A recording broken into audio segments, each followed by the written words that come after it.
بسم اللہ الرحمن الرحیم۔ اسلام میں ذہنی اور جسمانی غلامی کے انسداد کی تاریخ کا مطالعہ کر رہے ہیں، اور آپ کو یاد ہوگا کہ ہم نے یہ دیکھا کہ رسول اللہ صلی اللہ علیہ وسلم اور صحابہ کرام نے غلامی کو کیسے ختم کیا، پھر بھی مسلمانوں میں انحراف ہوا تو انہوں نے غلامی کو جاری رکھا، اور پچھلے لیکچر میں ہم نے یہ دیکھا کہ کس طرح آہستہ آہستہ سیکنڈ ورلڈ وار کے بعد لے جا کے پھر انسانوں نے کہا کہ بھی اس کو غیر قانونی قرار دے دیا۔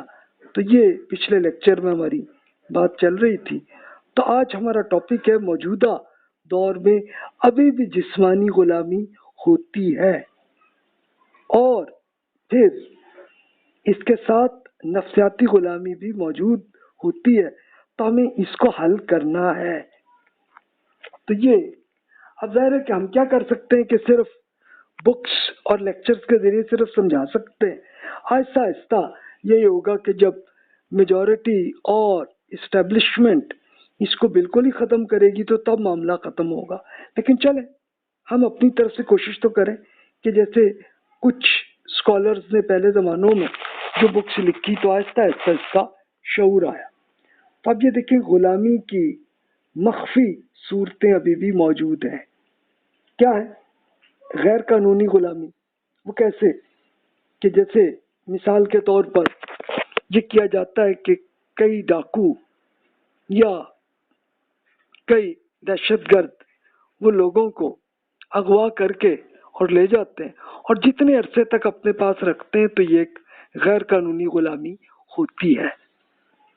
اب اگلے کو اس سے مزدوری کرانا ہے تب تک وہ بھی کروا لیتے ہیں، جس کا کچھ سیکسول شوق ہے تو وہ اس میں پورا کر لیتے ہیں۔ یہ حرکت ہے۔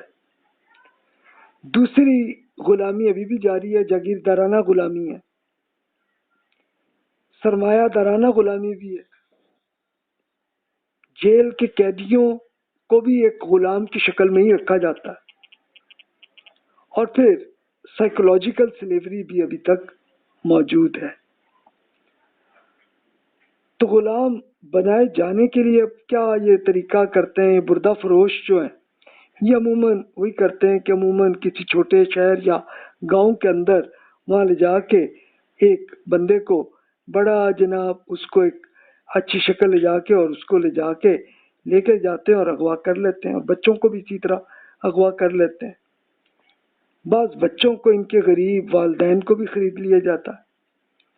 اور یہ آپ کو یاد ہوگا کہ جیسے اب یہ دکھانے کے لیے کہ جناب آئیں آپ کو ہم یورپ لے جاتے ہیں، وہاں جا کے تم اچھی طرح کمانا، لیکن پریکٹیکلی کیا کرتے ہیں کہ ان لوگوں کو اغوا کر کے لے جاتے ہیں کہیں پہ، اور پھر مزدوری ان سے کرواتے ہیں۔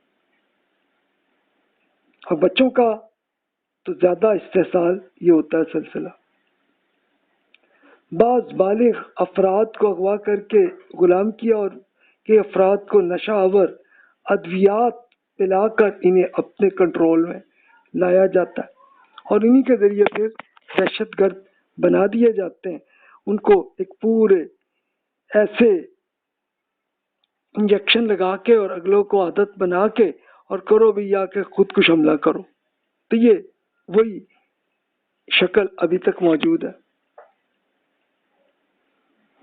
اچھا، پھر اسی طرح کچھ ایسے بھی ہوتے ہیں لوگ کہ جو پولیس کے ہاتھوں گرفتار ہو گئے اور جا کے جیل میں گئے، جیل میں جا کے آپ اپنے ساتھی وہاں پہ ڈھونڈ کے اور ان کو اپنا غلام بنا کے پھر اس کے بعد کسی نہ کسی طرح جیل سے بھاگ جاتے ہیں۔ یہ سلسلہ ہے۔ نوجوان ہوتی ہوئی لڑکیوں میں بھی محبت کا ایک پورا ناٹک وہ کرتے ہیں، اور پھر ان کو اسی طرح سے وہ لے جا کے اور ان کو پھر سیکسول سلیوری میں ان کو لے جاتے ہیں۔ اب ظاہر ہے کہ خاتون اپنی مرضی سے تو یہ کام نہیں کر سکتی، لیکن ایک نوجوان لڑکی کو اسی طرح اس پہ تیار کر کے اور پھر اس کی باقاعدہ تربیت کر کے اور اس کو پھر اسی طرح کی ایک باقاعدہ طوائف کی شکل میں وہ لے جاتی ہیں۔ تو یہ بھی غلامی ہے۔ تو یہ دیکھیے کہ یہ شکلیں ابھی تک موجود ہیں جو کہ انلیگل ہے، لیکن پھر بھی یہ چل رہا ہے سلسلہ۔ اب میں نے جب یہ ریسرچ کی تو امریکہ کے اسٹیٹ ڈپارٹمنٹ کی ایک رپورٹ کے مطابق 6 سے لے کے 8 لاکھ افراد امریکہ میں ایسے لائے جاتے ہیں۔ یہ خود امریکہ کی خود گورنمنٹ کی ایک رپورٹ ہے۔ جنوب مشرقی ایشیا میں فلپین اور تھائی لینڈ سے 3 لاکھ کے قریب خواتین اور بچوں کو غلام بنا کر جاپان اور امریکہ میں سمگل کیا جاتا ہے۔ تو سیم آپ خود اپنا بھی جان سکتے ہیں کہ امریکہ میں بھی ایسا ہوتا رہا ہے سلسلہ، انڈیا میں بھی ایسا ہوتا رہا ہے، اور بنگلہ دیش میں زیادہ ہوتا رہا ہے۔ تو یہ ایک اس طرح کا ہے، اور اس میں سے خاص طور پر جو خواتین کو تو لے جا کے تو وہ زیادہ عصمت فروشی میں زیادہ استعمال کرتے رہے۔ عراقی جنگ میں جیسے ہوا، سوویت یونین نے بھی یہ کیا کہ آزاد شدہ رشین ریاستوں میں سے بے شمار خواتین کو بھی اسی طرح عصمت فروشی کے ذریعے سمگل کیا گیا سلسلہ۔ 2 لاکھ نیپالی خواتین کو انڈیا میں لے جا کے غلام بنا کے بیچا گیا۔ اب وہ قانونی غلام نہیں، لیکن ایکچولی انہیں کو اسی طرح طوائف کے طور پر وہاں پہ ہوا۔ یورپ کے جنگ زدہ علاقے جیسے بوسنیا کوسوو، وہاں سے بہت سو کو غلام بنایا گیا۔ تو یہ ابھی بھی ہے۔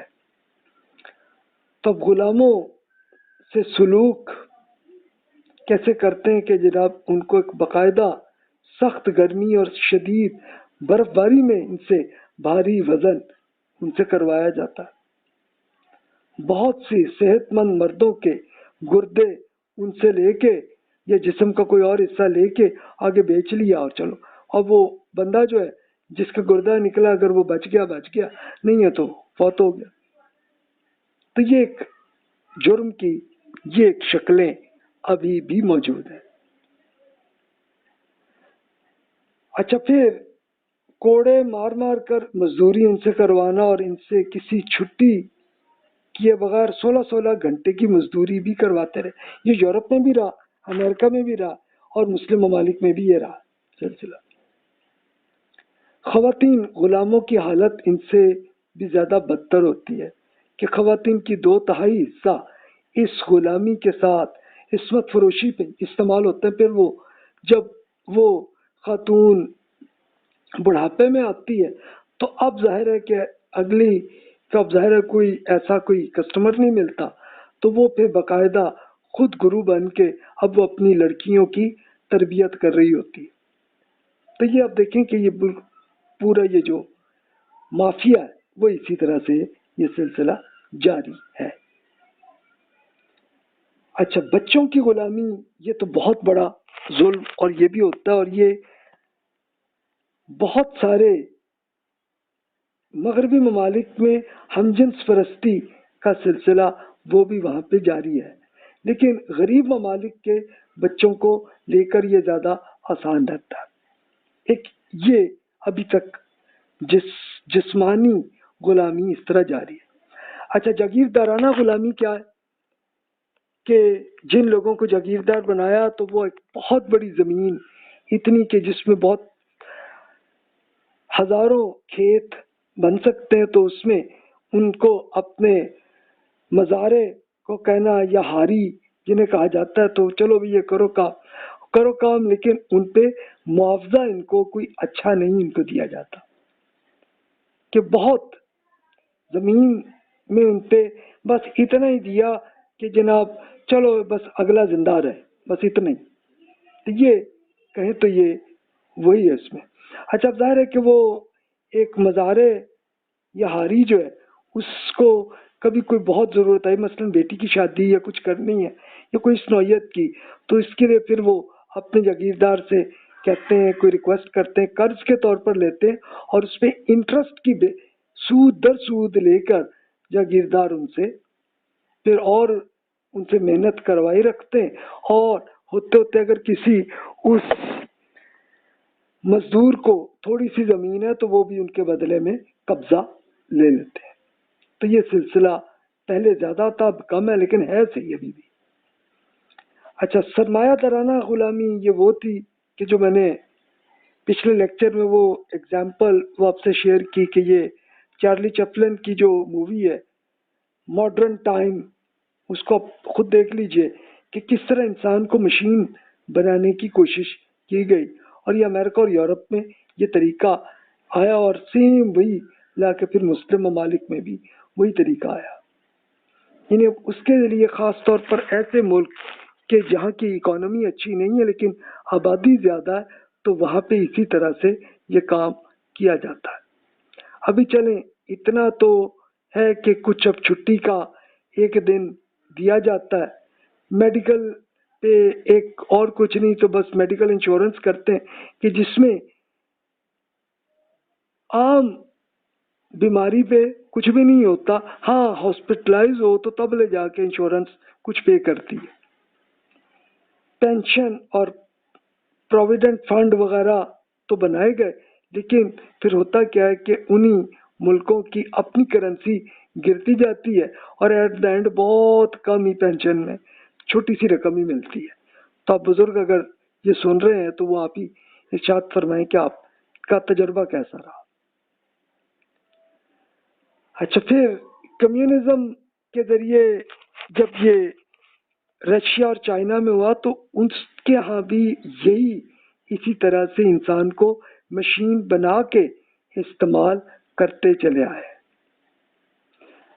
کہا جاتا ہے کہ چائنا میں نسبتاً یہ بہتر ہے کہ چلو ان کو کچھ سیلری اتنی مل جاتی ہے کہ چلو ان کا کھانا چلتا جائے اور میڈیسن بھی ان کی چلتی ہے، تو چلو چل جاتا ہے سلسلہ. اچھا، پھر ایک طرح کے جو بھی امپلائیز ہوتے ہیں تو ان کو ایک اس طرح سے غلام، ان کو پریکٹیکلی یہ ہو جاتا ہے، ان کی بہت زیادہ ٹائم اتنا لگا دیتے ہیں کہ ایک آدمی کا اچھا خاصا 12 14 15 گھنٹے تک اسے آفس میں رہنا پڑتا ہے اور کام کرنا ہی پڑتا ہے. اچھا، کچھ ملکوں میں بہتر ہوئی صورتحال کہ چلو اب لوڈ شیڈنگ وغیرہ اور اس کے معاملات میں پھر تم چلو بھی بے شک باہر جاؤ اور جو بھی کرو. اچھا، پھر اسی طرح اتنا کر لیتے ہیں کہ چلو اب ایک خاص ٹائم فکس ہو گیا کہ اس سے زیادہ تم چلے جاؤ گھر، اور 2 دن کی چھٹیاں. تو یہ کئی ملکوں میں آپ کو بہتر شکل نظر آئے گی. اب کہاں پہ ہوتی ہے اور کہاں نہیں ہوتی، یہ کس کمپنی میں ہے کہاں پہ نہیں، اس کا فیصلہ خود کر لیجئے. تو ایک اس طرح کی انسان کو مشین بنانے کی ایک صورت ہے. تیسری غلامی جسمانی وہ ہے کہ جو جیل کی ہے. اب جیل میں جو باقاعدہ بڑا کوئی صحیح بڑا مجرم آدمی ہے، چلو اس سے تو جو مزدوری کرائیں، جو کرانا ہے کرائیں، لیکن ہوتا کیا ہے کہ ایک آدمی جس کی چھوٹی معمولی سی کوئی غلطی یا چلے کوئی چھوٹا جرم بھی کیا تو اس کو بھی اسی جیل میں بند کرتے ہیں. اور ہوتا کیا ہے کہ پریکٹیکلی جو گینگسٹر ہے تو وہ اس اپنے ساتھیوں کو، اور اسپیشلی جو نوجوان ہو تو ان کو لے کے اپنے گینگ کا حصہ بنا دیتے، تب تمہیں آزادی ملے گی. 30 قسم کی حرکتیں آپ کو نظر آتی ہے. تب یہ اس مخفی غلامی یعنی ایک خفیہ غلامی کے خاتمے کے لیے کیا کرنا چاہیے ہمیں. اب یہ اس کے لیے تو دیکھیے کہ ہم لوگ تو کم از کم اتنا کر سکتے ہیں کہ کم از کم ہم بول کر، لکھ کر، فیس بک میں، واٹس ایپ کے ذریعے، یوٹیوب کے ذریعے یہ کم از کم اس کا کرتے رہیں، اور حکومت کو اس کو ٹھیک کرانے کی ایک کوشش تو ہم کر سکتے ہیں نا، وہ ہم کریں. اس کے لیے یہ کچھ حقیر کاوش میں نے بھی کی اور کر رہا ہوں، آپ بھی کر رہے ہوں گے. تو اس طرح سے چلے ہم اپنے بس میں اتنا تو کر لیں. یورپ میں بھی تو یہی ہوا تھا نا کہ کچھ اسکالرز نے اسی طرح بکس لکھی تھیں، کچھ میگزینز میں کچھ لکھا تھا، اور کچھ آرٹیکلز کے ذریعے ان کے آئیڈیاز آئے تو پھر آہستہ آہستہ ان کی حکومتوں نے بہتر شکل ہو گئی. تو چلے ہم اتنا تو کر سکتے ہیں نا. پھر انسانی حقوق کے ذریعے مذہبی طبقے کی پیداواری، ان کی بیداری کی ضرورت ہے کہ مذہبی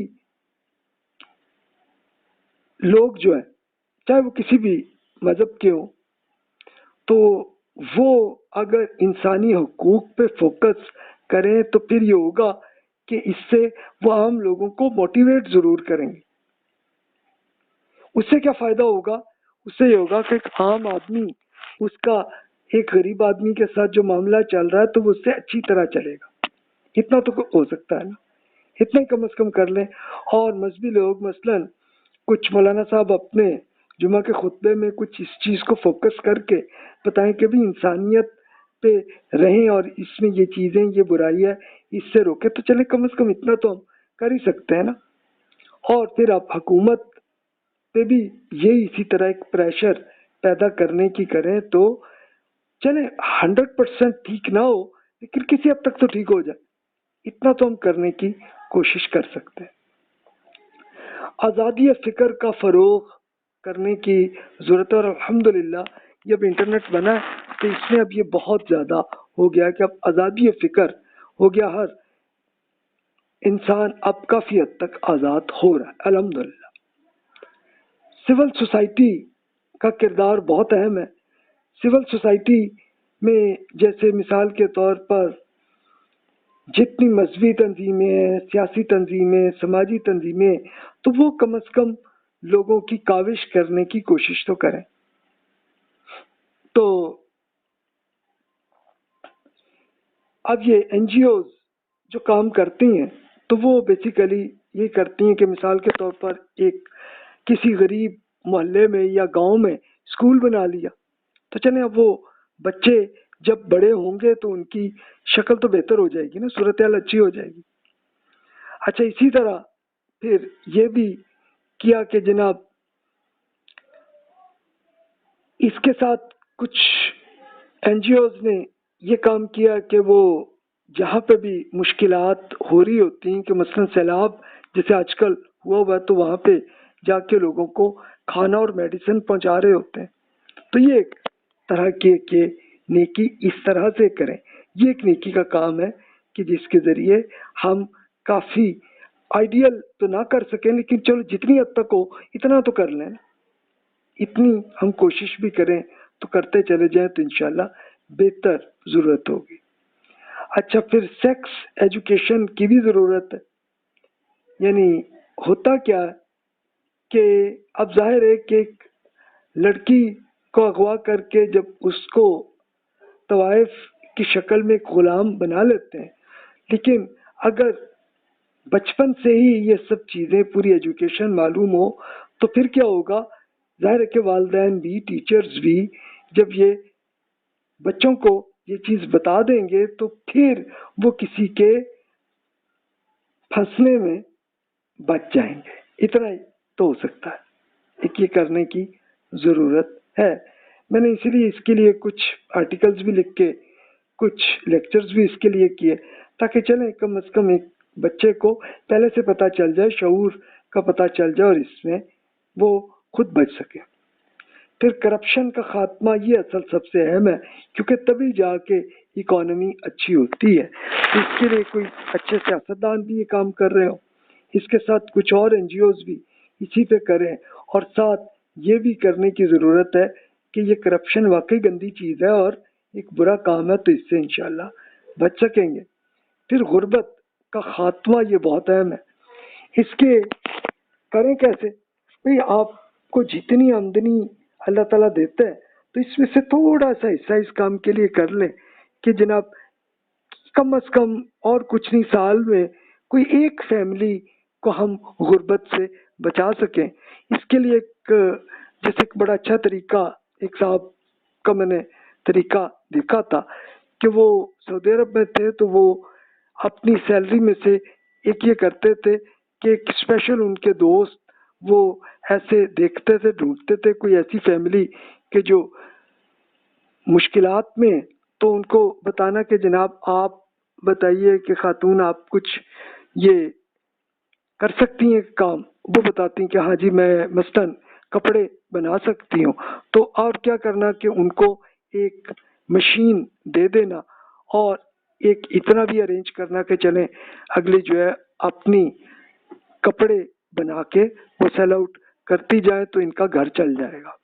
اچھا ان کا ایک جوان لڑکا ہے, پڑھا لکھا نہیں ہے اور کچھ نہیں, ان کے لیے ایک طرح کا ایک چنچی یا رکشا وہ کئی اور دوستوں نے مل کے اکٹھے کر کے دے دیا کہ چلیں جی آپ یہ کریں, چلیں آپ معاشی طور پہ سیٹل تو ہو جائیں. تو اس نوعیت کی یہ خدمت ہے کہ جو کرنے کی بہت سے لوگ کوشش کرتے ہیں. انارکی اور جنگ کا خاتمہ یہ بہت کرنے کی ضرورت ہے, کیونکہ یہ جتنے دہشت گردی اور اس کے معاملات یہ اسی طرح ہی آتے ہیں, اور اس کے لیے موجودہ زمانے میں آپ دیکھ سکتے ہیں, ابھی آپ دیکھ سکتے ہیں کہ جیسے اب سے کچھ سال پہلے پاکستان میں بھی یہ صورتحال ہوئی تھی, آج کل انڈیا میں بھی یہ زیادہ عام ہو گئی, اور پھر اس کے ساتھ پھر عراق, سیریا, اس میں یہ بہت زیادہ عام صورتحال ہے, اور فلسطین میں بھی ہے. تو اس کے لیے ہم اور کچھ نہیں کر سکتے تو رسول اللہ صلی اللہ علیہ وسلم کے ارشادات پہ لوگوں سے شیئر کر سکتے ہیں. آپ خود واٹس ایپ کے ذریعے یہ حدیث شیئر کر سکتے ہیں, یہ تو کر لیں. دیکھیے اس میں سیدنا سلمہ بن یزید الجعفی رضی اللہ عنہ نے رسول اللہ صلی اللہ علیہ وسلم سے پوچھا, یا رسول اللہ اگر ہم پر ایسے حکمران مسلط ہو جائیں جو اپنا حق تو ہم سے وصول کریں لیکن ہمارا حق ہمیں نہ دیں, تو آپ اس معاملے میں ہمیں کیا حکم دیتے ہیں؟ آپ نے اس بات پر رخ انور پھیر لیا. انہوں نے پھر یہ سوال کیا, پھر بھی خاموش رہے. پھر تیسری بار پوچھا تو انہوں نے سیدنا اشعب بن قیس رضی اللہ عنہ سے انہیں پکڑ کر اپنی طرف کھینچا اور فرمایا, سنو اور اطاعت کرو, ان پر ان کے اعمال کی ذمہ داری ان پہ ہے اور آپ پہ عمل کی ذمہ داری ہے. وہ آپ سے ٹیکس لیتے ہیں تو آپ دے دیں, اور وہ اگر نہیں کام حکمران صحیح نہیں کر رہے تو چلیں ان کا معاملہ اللہ تعالیٰ پہ ڈال دیں. یعنی مطلب یہ ہے کہ بغاوت نہ کریں. ایک اور حدیث دیکھتے ہیں, سیدنا حذیفہ بن الیمان رضی اللہ عنہ کہتے ہیں, حضرت حذیفہ رضی اللہ عنہ وہ صحابی ہیں کہ جو نیگیٹو چیزوں پہ زیادہ نوٹ کرتے تھے اور زیادہ رسول اللہ صلی اللہ علیہ وسلم سے پوچھتے تھے, کیونکہ آپ چاہتے تھے کہ یہ کوئی منفی چیز سے میں بچ جاؤں, اس لیے کرتے تھے. تو اس لیے ان کی حدیث بہت مشہور ہے. تب وہ بیان کرتے ہیں کہ لوگ تو رسول اللہ صلی اللہ علیہ وسلم سے خیر سے متعلق پوچھا کرتے تھے, جبکہ میں آپ سے شر یعنی برائی سے متعلق پوچھتا تھا تاکہ میں برائی سے بچ سکوں. تو میں نے عرض کیا, یا رسول اللہ ہم لوگ جاہلیت اور برائی میں تھے, اس کے بعد اللہ تعالیٰ نے ہمیں بھلائی نیکی کی طرف داخل کیا, اس کے بعد پھر برائی ہوگی؟ تو رسول اللہ صلی اللہ علیہ وسلم نے فرمایا, ہاں جی اس کے بعد بھی ہوگی. میں نے عرض کیا, کیا اس کے بعد پھر کوئی بھلائی آئے گی؟ آپ نے فرمایا جی ہاں پھر آئے گی, لیکن اس میں کچھ دھواں سا ہوگا. میں نے عرض کیا وہ دھواں کیا ہوگا؟ آپ نے فرمایا ایسے لوگ ہوں گے کہ جو میری سنت پر نہیں چلیں گے اور میری ہدایت کے مطابق عمل نہیں کریں گے, ان میں اچھی باتیں بھی ہوں گی اور برائی بھی ہوں گی. میں نے عرض کیا, کیا اس خیر کے بعد پھر برائی ہوگی؟ فرمایا کہ ہاں جی, لوگ جہنم کے دروازوں کی طرف بلائیں گے اور جو ان کے بات مان لے گا اسے جہنم تک پہنچا کر ہی رہیں گے. عرض کیا اس کی کچھ مزید خصوصیات اب فرمائیں؟ تو رسول اللہ صلی اللہ علیہ وسلم نے فرمایا کہ ان کی شکل اور صورت ہماری جیسی ہوگی اور وہ ہماری زبان ہی بولیں گے. تو میں نے عرض کیا کہ اگر میرا واسطہ ان لوگوں سے پڑ جائے تو مجھے کیا کرنا چاہیے؟ تو آپ صلی اللہ علیہ وسلم نے فرمایا مسلمانوں کو جماعت یعنی حکومت اور ان کے حکمران کی پیروی کریں. عرض کیا اگر حکومت اور حکمران ہی نہ رہیں یعنی ایک انارکی بن جائے, تو فرمایا کہ ہر فرقے سے الگ ہو کر رہیے گا, خواہ اس کے لیے آپ کو درختوں کی جڑیں کیوں نہ چبانی پڑے, اور مرتے دم تک ایسا ہی کیجیے گا. یعنی یہ صورت فتنہ اور فساد اور انارکی سے دور رہیے گا. تو آپ یہ دیکھیے کہ ہوا یہی کہ خود حضرت حذیفہ رضی اللہ عنہ کی زندگی میں یہ واقعہ ہو گیا. وہ یہ ہوا تھا کہ عثمان رضی اللہ عنہ کی حکومت بن رہی تھی اور صحیح طرح چل رہی تھی, لیکن کچھ باغی پارٹیاں نکل آئیں اور انہوں نے بہت لوگوں کو کیا, اور پھر وہ مقصد یہی چاہتے تھے کہ انارکی کریں. انہوں نے عثمان رضی اللہ عنہ کو شہید کیا, پھر علی رضی اللہ عنہ خلیفہ بنے تو انہوں نے ان کو روکنے کی بڑی کوشش کی، لیکن ایٹ دا اینڈ انہوں نے علی رضی اللہ عنہ کو بھی شہید کر دیا تھا۔ لیکن ہوا یہی کہ علی رضی اللہ عنہ نے اسپیشل اپنے بیٹے حسن رضی اللہ عنہ کو فرمایا کہ اگر تمہیں حکومت ملے تو پھر تم معاویہ کو دے دینا تاکہ وہ اچھی طرح کنٹرول کر سکتے ہیں۔ تو پھر ہوا یہی کہ حسن رضی اللہ عنہ خلیفہ بنے اور انہوں نے حضرت معاویہ رضی اللہ عنہ سے پوری ایک خطوط کے ذریعے نیگوسیشن کی۔ تو معاویہ رضی اللہ عنہ نے فرمایا کہ آپ جیسے چاہیں آپ خود اس پہ آپ لکھ دیجئے کہ جو آپ شرائط کرنا چاہتے ہیں، لیکن بلینک پیپر پہ معاویہ رضی اللہ عنہ نے سائن کر دیا۔ تو اس پہ پھر حسن رضی اللہ عنہ نے یہی کیا کہ وہ معاویہ رضی اللہ عنہ کو حکومت دی، اور انہوں نے پھر یہ کیا کہ عراق کے اندر بڑی بغاوتیں چل رہی تھیں، اور اسی بغاوت میں عثمان اور علی رضی اللہ عنہ کو شہید کیا تھا، اور حسن رضی اللہ عنہ کو بھی زخمی کر چکے ہوئے تھے، لیکن معاویہ رضی اللہ عنہ نے اچھی طرح کنٹرول کر لیا اسے۔ لیکن ہوا یہی پریکٹیکلی کہ معاویہ رضی اللہ عنہ کا جب انتقال ہوا تو اس کے بعد پھر بغاوتیں شروع ہوئیں، اور انہوں نے حضرت حسین رضی اللہ عنہ کو شہید بھی کر دیا انہوں نے۔ تو یہ اس نوعیت کے واقعات ہیں، تو اسی لیے انارکی سے بچے۔ اسی طرح حضرت حذیفہ رضی اللہ عنہ ایک بیان کرتے، میں نے عرض کیا یا رسول اللہ ہم لوگ غافل تھے، پھر اللہ نے ہمیں خیر عطا فرمائی، اب ہم خیر کی حالت میں ہیں، کیا اس خیر کے بعد برائی بھی؟ آپ نے فرمایا جی کیا؟ تو عرض کیا کیا اس برائی کے بعد پھر خیر ہوگی؟ آپ نے فرمایا ہاں جی۔ تو عرض کیا پھر اس کے بعد پھر برائی ہوگی؟ فرمایا ہاں۔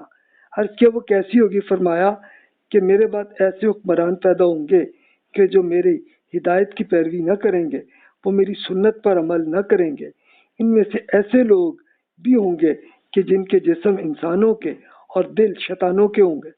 میں نے عرض کیا کہ یا رسول اللہ اگر میرا سامنا ان سے ہو جائے تو اس وقت کیا کروں؟ فرمائے حکمران کی بات ہی سنیں، اس کی اطاعت کریں، اگرچہ وہ آپ کے کمر پر کوڑے بھی لگائے۔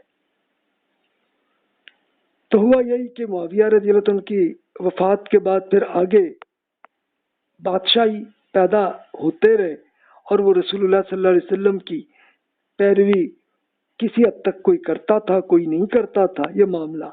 لیکن رسول اللہ صلی اللہ علیہ وسلم نے یہ دیا مشورہ کہ پھر بھی آپ اس کی بات سنیں اور اطاعت کریں، کیونکہ چاہے آپ پہ کوڑے ہی کیوں نہ مار لیں تب بھی آپ کریں، کیونکہ ادروائز بغاوتیں ہوئی تو پھر یہی ہوا کہ آپس میں وہی حالت ہوئی کہ جو آج کل کی عراق اور سیریا کی آج کل شکل بن رہی ہے۔ سیدنا عبداللہ بن عباس رضی اللہ عنہ بیان کرتے ہیں کہ رسول اللہ صلی اللہ علیہ وسلم نے فرمایا جسے اپنے حکمران کی کوئی بات ناگوار گزرے تو اس پہ صبر کیجیے، یعنی بغاوت نہ کریں۔ جو شخص بھی حکمران کی اطاعت سے بھر جائے، ایک بالشت بھر بھی نکلے گا تو وہ جاہلیت کی موت مرے گا۔ یعنی جاہلیت کی موت کیا تھی کہ اپنی پارٹی کو ساتھ لے کے بغاوتیں کرنا، تو یہ جاہلیت میں لوگ یہی کرتے تھے نا، اسی کو رسول اللہ صلی اللہ علیہ وسلم نے یہ سمجھایا کہ بھی یہ نہ کریں۔ سیدنا عوف بن مالک الاشعری رضی اللہ عنہ بیان کرتے ہیں کہ میں نے رسول اللہ صلی اللہ علیہ وسلم کو فرماتے سنا، آپ کے بہترین حکمران وہ ہوں گے کہ جن سے آپ محبت کریں اور وہ آپ سے محبت کریں، آپ ان کے لیے دعا کریں اور وہ آپ کے لیے دعا کریں۔ آپ کے بدترین حکمران وہ ہوں گے کہ جن سے آپ نفرت کریں اور وہ آپ سے نفرت کریں، آپ ان پہ لعنت بھیجیں تو وہ آپ پر لعنت بھیجیں۔ ہم نے عرض کیا کہ ہم ایسے حکمرانوں کے خلاف بغاوت نہ کر دیں؟ فرمایا نہیں، جب تک وہ نماز قائم کرتے رہیں، نہیں جب تک وہ نماز قائم کرتے رہیں تب تک بغاوت نہ کریں، لیکن جب وہ آپ اپنے حکمرانوں میں اللہ تعالیٰ کی کوئی نافرمانی ہوتی دیکھیں تو اسے برائی سمجھتے رہیے گا، البتہ اس کی اطاعت سے ہاتھ مت کھینچیے گا، ورنہ کیا ہوگا کہ انارکی ہوگی اور آپس میں لوگ کریں گے۔ تو ہوا یہی کہ معاویہ رضی اللہ عنہ کی وفات کے بعد صحابہ کرام تو زندہ تھے لیکن انہوں نے بغاوت نہیں کی، یعنی اس کے بعد بادشاہ بنے، کوئی اچھے بھی بنے کچھ برے بھی بنے، لیکن آلموسٹ پھر بھی 40 سال تک صحابہ کرام زندہ رہے لیکن انہوں نے بغاوت نہیں کی. تو الحمدللہ یہ دیکھیے کہ یہ اس چیز سے بچنے کی ضرورت ہے. سماجی امتیاز کا خاتمہ میں کرنے کی ضرورت ہے. جو ممکن ہو سماجی امتیاز، یعنی ایک دوسرے